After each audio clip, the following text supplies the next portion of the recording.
For years, I tried to earn connection by performing, masking, and contorting myself into something more, quote, acceptable. It only left me feeling more isolated, especially at work. If you've ever felt the same, join me, Coach Lee Hopkins, at the Social Connection Summit. It's a free 2-day virtual event for autistic and ADHD professionals, as well as their allies who want to understand them better. This is the inclusive space that I wish I had. A space where you don't have to perform to feel accepted, where you already belong. You'll hear from late identified autistic and ADHD professionals who've lived it, and from leaders and allies who are ready to learn with care, not guilt. Expect short talks, real strategies, and honest stories to help you navigate professional spaces without burnout or hiding who you are.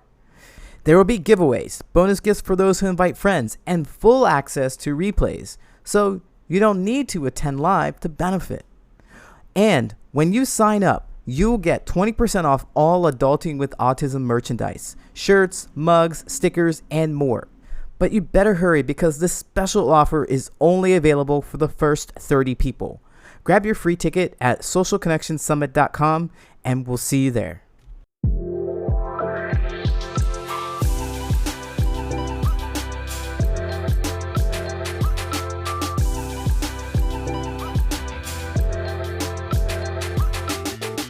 Hey, what's going on? My name is Coach Lee Hopkins. My pronouns are he, him, his, and you're listening to the Patterns of Possibility podcast, the podcast for late identified autistic adults who want real relationships without fake masks.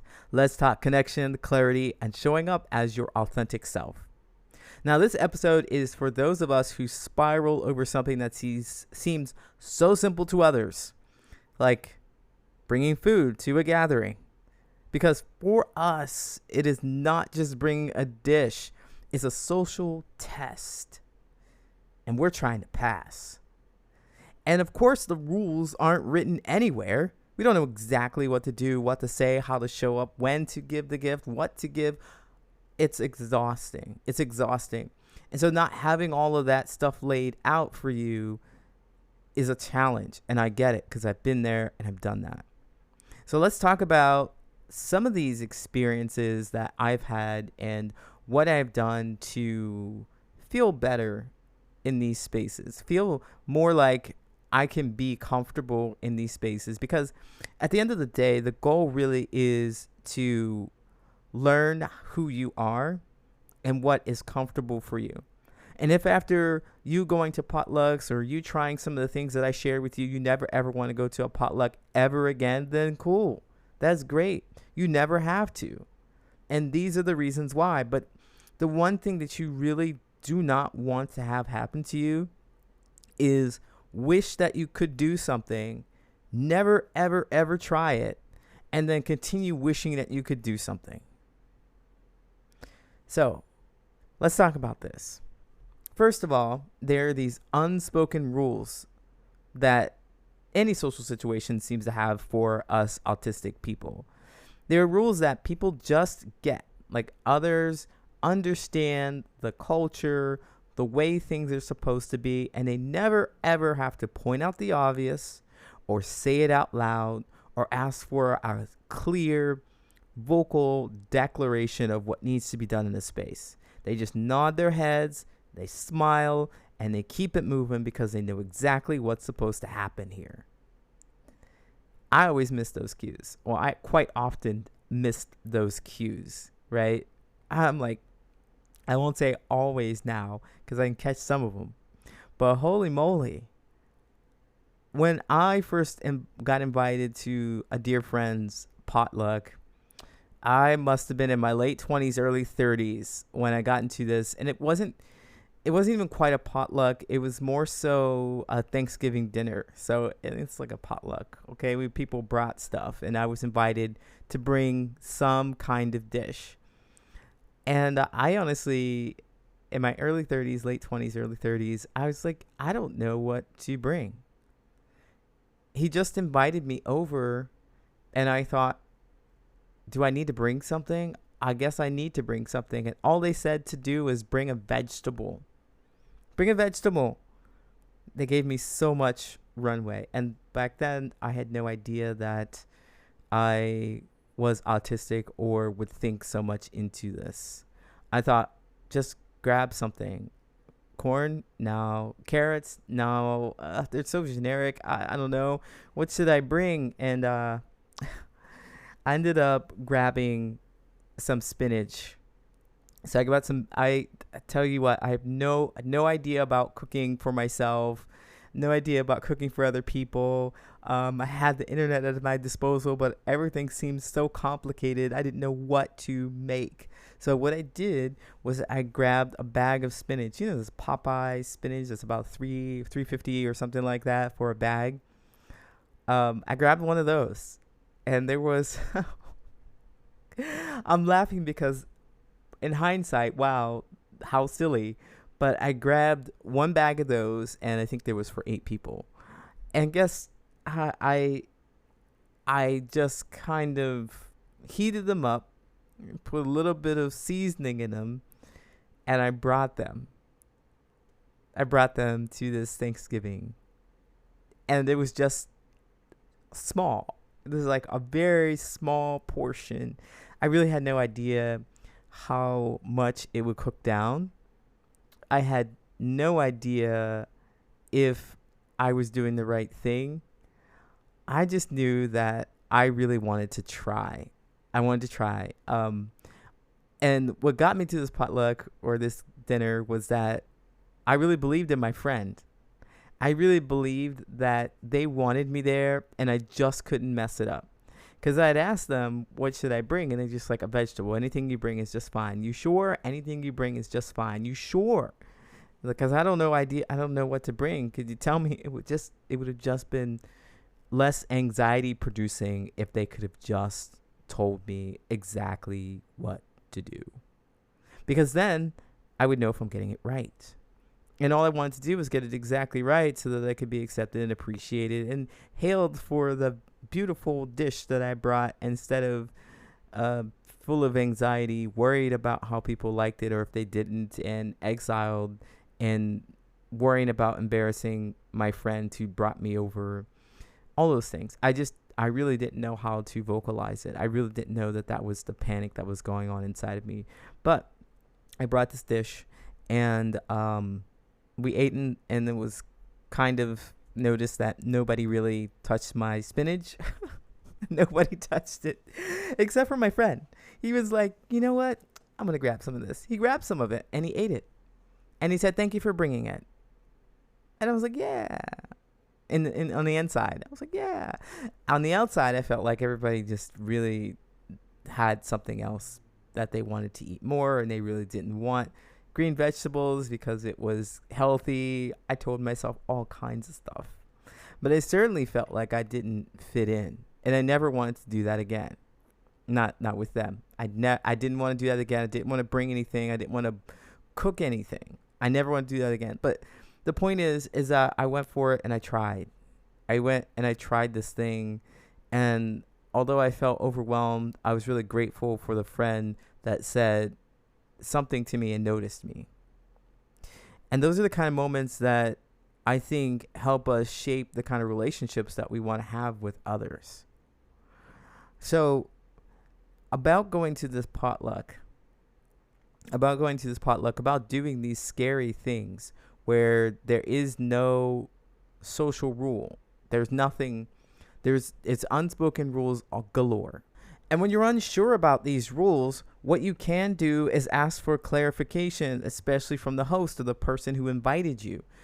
What you're going to bring, ask them what to bring instead of maybe guessing at a vegetable. Okay, a vegetable. How many people does that feed? I don't know. I really don't know. Instead of spiraling out, trying to figure this stuff out by yourself, pause and collaborate with this person and say, hey, this is a moment of vulnerability for you.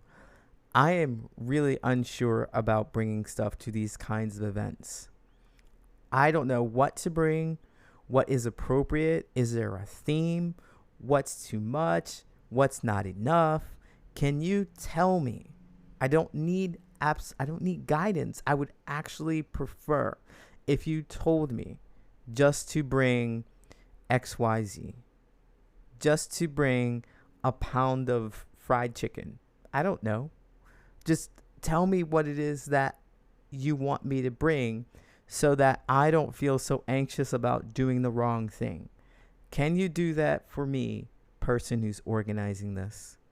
It would be so helpful, and I would feel so much more relaxed while I'm at the event, and I could enjoy it. That'd be one less thing for me to think of. So I encourage you to ask, because you don't want to be judged for that piece. You feel like you don't want to be judged for that piece. You will have a sense of relief. And plus, also, vulnerability just helps you in so many ways. It's going to tell you whether this person or not can really get on your level, can support you the way you need to be supported. Because if they invite you to this event and they leave you like flailing and sweating bullets and super confused and like feeling alone, then you would notice if they're not able to support you right up front with asking them for support right now. Like, oh, just bring anything. But you know that your brain can't handle that. And if you tell them that your brain can't handle that and they leave you flailing and say, just figure it out, you gotta kind of get a good idea of how maybe this potluck is going to be. I would. So let's talk about that. The weight of being liked, this idea of being liked. Because you want to go and you want to connect with people. I mean, that's the idea of potluck. What a connection is my definition is that it's a demonstration that you understand how other people feel about their experiences. And if you share an experience and it all feels good, because usually when we're eating together, it all feels good and we're talking about stuff, you get connected. Boom. That's what potlucks do. They connect each other. And that's what you're looking for. You're not wanting to worry about whether or not people like your dish. You're wondering and you want to enjoy the experience. So if you bring a dish and you're not thinking about whether or not people like you because you know you brought the exact thing that the hostess or the person invited you told you to bring, you're set. You don't have to worry about that piece. Now you can enjoy the space. And so while you're enjoying the space, you're going to have conversations with people. And one of the best things to talk about, of course, is what'd you bring? What'd you bring and how it tastes and what made you think of bringing this and so forth. And you can absolutely be honest. I recommend that you be honest. Yeah, I didn't know what to bring. I usually don't come to these kind of potlucks because I feel so kind of nervous sometimes. But the host told me that I should bring some napkins because they thought that I could handle them and maybe laugh it off a little bit. And there you go. You start your story. And then you ask them, what did you bring? You have a conversation. You pick it up. Are you struggling to reach out without feeling awkward? Then I have a very, very special gift for you. It's called the 333 method, an easy way to reconnect without awkwardness. If you ever feel unsure about what to say, when to say it, or if it's too late to reach out, this will help. It's simple, it's clear, and it's made for people who overthink connection. There's no email required. Just grab it for free at patternsofpossibility.com. Click on resources and get your copy. Now, what I did there was that any awkward moment, anything that you feel is awkward, I brought napkins when everybody else made something that was really extravagant. It looks like they all went to culinary school and I just can't believe it. We don't want to compare yourself to people. You just want to be yourself. The party wouldn't be a party without your napkins or your cutlery or whatever you brought. And you know this because the hostess had told you exactly what to bring. Fine. That's perfect. You don't worry so much about how you think other people are judging you. And for the most part, you don't really know what people think of you. You make it up yourself. You make up their idea of you're lazy because you didn't bring something as special and important, quote, special and important, or you didn't put enough time into it like I did. Like, do you see that cherry chocolate upside down pineapple cake? It's a new concoction that they put together and they brought to this event. And you compare yourself to that. You don't do that. because it's just going to draw you away from the experience of other people. We're just having fun here. We're enjoying the food and we're having conversation. So you want to be careful about that, because if you think you compare and say that people won't like you because you did XYZ instead of ABC, then you pull yourself away from the connection, the experience, the fun of enjoying food together. And that's where you want to stay if you want to connect with people while you're in these potlucks. So be careful of the shame that might show up, because it's never really about food anyway. Like, if you're connecting with people, it's about how you feel about the experience that you share together. And the last thing you want to do is remove yourself from that experience by staying in your head, by being afraid that if you show who you really are, talk about things that are fun and interesting and exciting to you, that people are going to pull away from you. The potluck is the entry level kind of place. It's the reason for us to connect, because we're there about the food. But then the next step is to bring out a sense of your personality, a sense of the things that you like.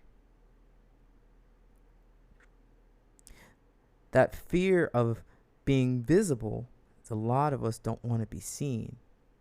The fear of being visible will keep us on surface level conversations. The fear of rejection will keep us away from each other, will keep you in the corner not talking. The idea that you want to be, quote, normal will keep you pretending and laughing at stuff that's not even funny or interesting to you. All of those things, thinking about being inside of the potluck, being visible, being rejected, trying to be normal, can be exhausting before you even get to the potluck. So what I recommend for you to do before you go into these potlucks is really figure out what you want to talk about before you get there. You want to figure out what you want to talk about before you get there. Because of course there's food to talk about, but you want to tell them something about you. So I like to rehearse. I like to write down 3 things I want people to know about me. And then I go talk about those 3 things. And I see how people respond to me. If they respond in a way I like, then I move closer. If they don't, then I move away. It's pretty simple. And that's what you do at potlucks. That's what you do when you're trying to get to know each other. It's really not about the food. It's a really convenient way to connect you or get you in the space in the first place. Right? Right. So after the potluck is all over, after you've done this thing, after you've talked to people, we floated around and had conversations, and it's over, the next thing you want to do is just say thank you. You thank everybody. Thank the people who brought you or who invited you. And that's it. You think about, oh, when I'm so anxious, what did I do? Did I do something wrong at the potluck? I didn't say ruminate. I said thank the people. Thank everybody. Like, thank you for having me here.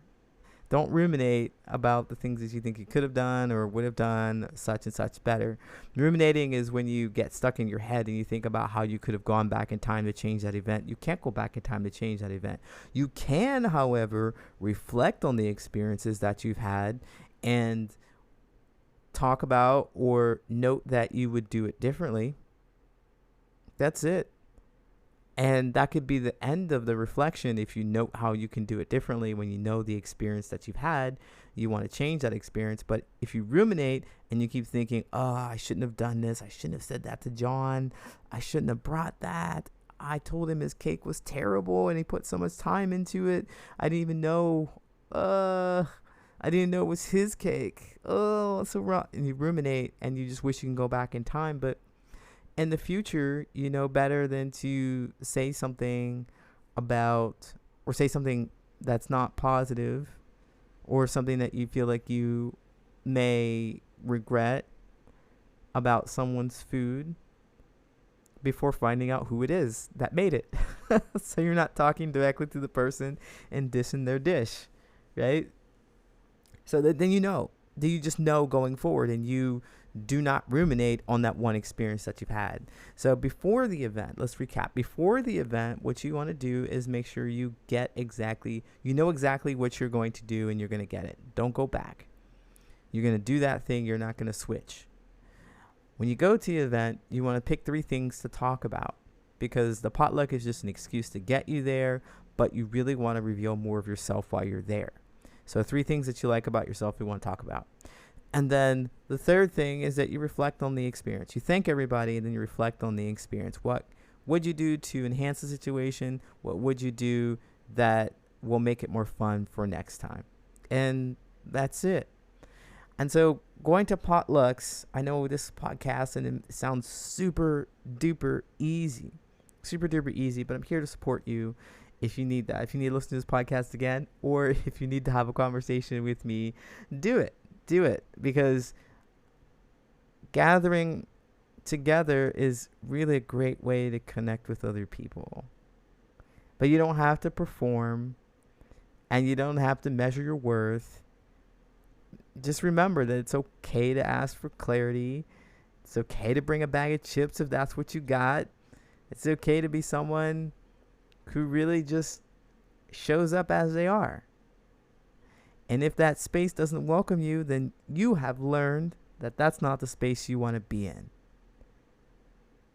If this episode resonated with you, the best way to support the podcast is to rate and review it.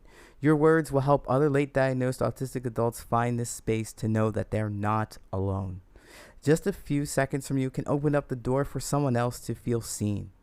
Hey, I appreciate you, and thanks for being here.